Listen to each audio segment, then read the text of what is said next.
and I'm a student at Sequoia High School. My school code is 1360. This is my individual oral commentary. This passage is an excerpt from Macbeth by William Shakespeare. In the excerpt from Macbeth, Shakespeare portrays the negative effect that judgment based on appearance has.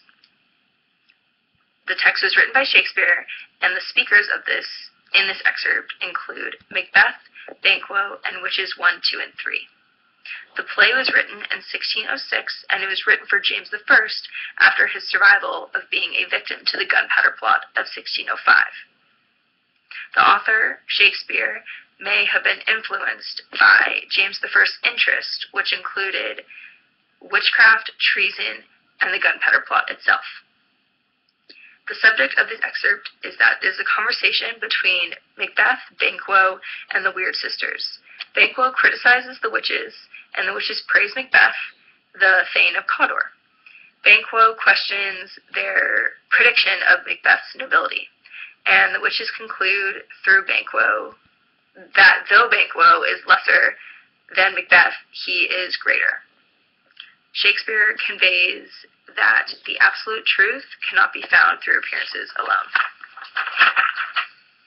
The pattern of features I observe is utilization of juxtaposition of masculinity and femininity to portray that appearances are misleading. Shakespeare utilizes Banquo in this excerpt to make the accusation that, quote, her, in reference to the witches, choppy fingers lay upon her skinny lips. The choice of the word choppy has the connotation of being quite masculine, while in contradiction, skinny lips is quite feminine.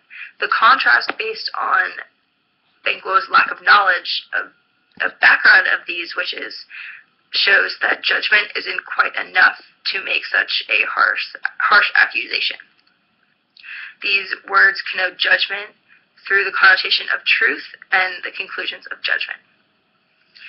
Shakespeare continues through a quotation from Banquo stating that, quote, you should be women, and yet your beards forbid me to interpret you are so.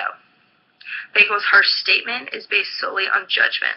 There's a juxtaposition between his claim that they are women and his statement and him pointing out that they have beards, and this reveals a weakness in his judgment and a weakness in his credibility, showing that judgment takes away from the absolute and total truth, which relates back to that appearances are often misleading and that the whole truth cannot be found and seen through mere appearance. Shakespeare also writes, when describing these three witches, that they were, quote, withered and so wild in their attire, they look not like thy inhabitants on the earth. From this we learn that Banquo's judgment describing the women as wild and withered contradicts the womanly stereotype. So Banquo is stating that because they look this certain way, they could not possibly be women. This is negative and this negative connotation even infers to that they could not even be part of this earth, and they don't fall under the clear stereotypical category of women. And he jumps to the conclusion that they are not even inhabitants. The motif of nature is also found to portray through literal and natural objects the similar nature found through first judgments. So Shakespeare writes, the cycle of nature is present, being that Shakespeare states that, quote, so foul and fair a day I have not seen. Through tone and usage of the word day, the natural cycle of time and life is represented.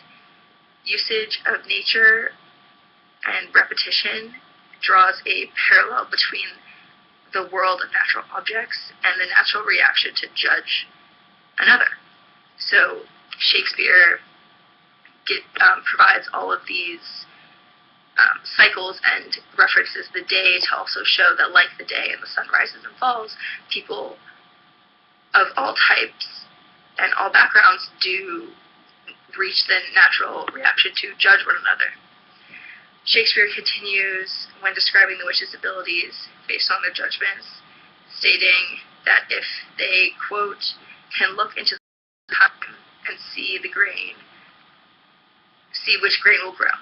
The seeds in this quotation symbolize Macbeth and Banquo, being that the witches just told them their future and their fate.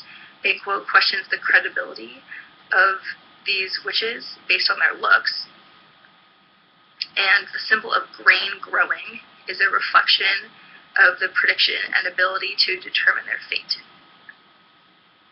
Shakespeare employs the absolute truth cannot be found through when he writes that, quote, the witches appear to look not like the inhabitants of the earth. Reference to the earth illuminates and symbolizes the worldwide theme of judgment and speaks so harshly to them as if they do not live here. The motif of nature is described and contradicts their looks in being womanly, and this judgment even infers that they are alien-like. Shakespeare also creates the allusion to nobility and utilizes anaphora to portray the absolute truth cannot be found solely in appearance. All three witches address Macbeth between lines 15 and 20 through beginning their praise of him with the quotation of all hail, which one says all hail, which two all hail, and which three all hail. From this, we learn the witches do not judge, which it contrasts Banquo and Macbeth, and they make conclusion not from appearance, but from the creation of the prophecy, which they have given to Macbeth and will later give to Banquo as well.